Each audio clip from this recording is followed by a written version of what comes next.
یک نبیره روحانی مشهور عصر 20 مولوی هندوستانی روز 7 سپتامبر در منزلش در محله بیدل در نزدیکی پول فرودگاه دوشنبه وفات کرده است. ایشان عبدالولی در خانه‌ای که از مولوی هندوستانی میراث مانده بود زندگی میکرد. یک منبع پایگاه خبری بامداد گفت ایشان عبدالولی روز جمعه در درمانگاه رقم 5 که به ساکنان محله و کوچه‌های اطراف فرودگاه خدمت میرساند وایه واکسن ضد کرونا ویروس را گرفته بود، ولی چند ساعت بعد تزریق جان داد.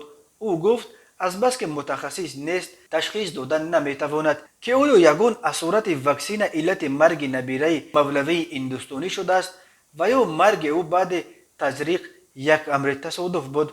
مولوی هندوستانی یک دختر داشت. او از این دخترش بجز از عبدالولی نبیره دیگری با نام بختیار دارد. عبدالولی و بختیار با وجود استبار چنین روحانی پرنفوذ بودنشان خود روحانی نشدند. قاری مرتب قرآن بودند، البته ولی از اهل عوام دانسته می شدند. با این وجود به سبب آبرویی که بابای آنها در محیط دینی تاجیکستان داشت نبیره های مولوی هندوستانی نیز از آبرو و نفوذ زیادی در بین مردم بخصوص میان علمایی که پرورده های مکتب بابایشان بودند و یا از کی بودن مولوی خبر داشتند برخوردار بودند.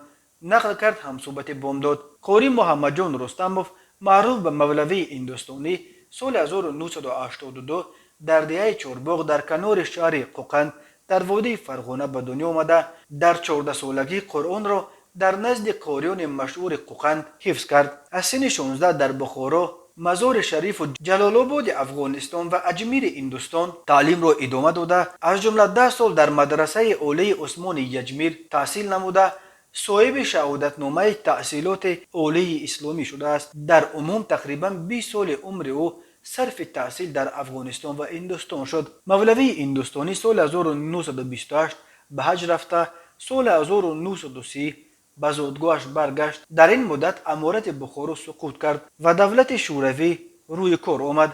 از بس که دوران تعقیبات استالینی سر شده بود مولوی را نیز زندانی کردند. تنها با آغاز جنگ بزرگ وطنی در سال 1941 مولوی را از محبس آزاد کرده همچون سرباز به جنگ فرستادند. او سال 1944 بعد زخمی شدنش در محاربه او برای شهر مینسک به خانه جواب داده شد.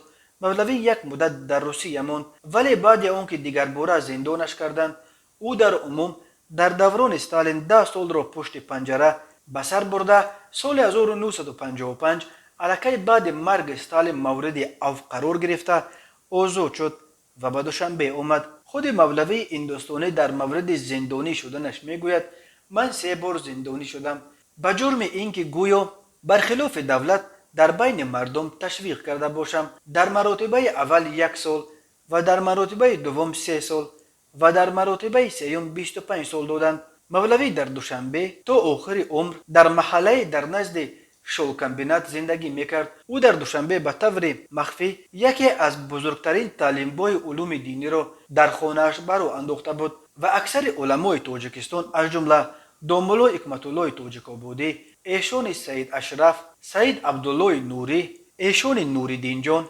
ایشان قیام الدین غازی، مخدوم اسماعیل، مولوی عبدالحی، مخدوم برهان الدین، محمد شریف همتزاده، مولوی محمد قاسم، مخدوم عبیدالله، ایشان محفوظ الله و دیگران از شاگردان مکتب مولوی هندوستانی دانسته می شوند. مولوی هندوستانی سال 1989 در سن 97 از عالم چشم پوشید.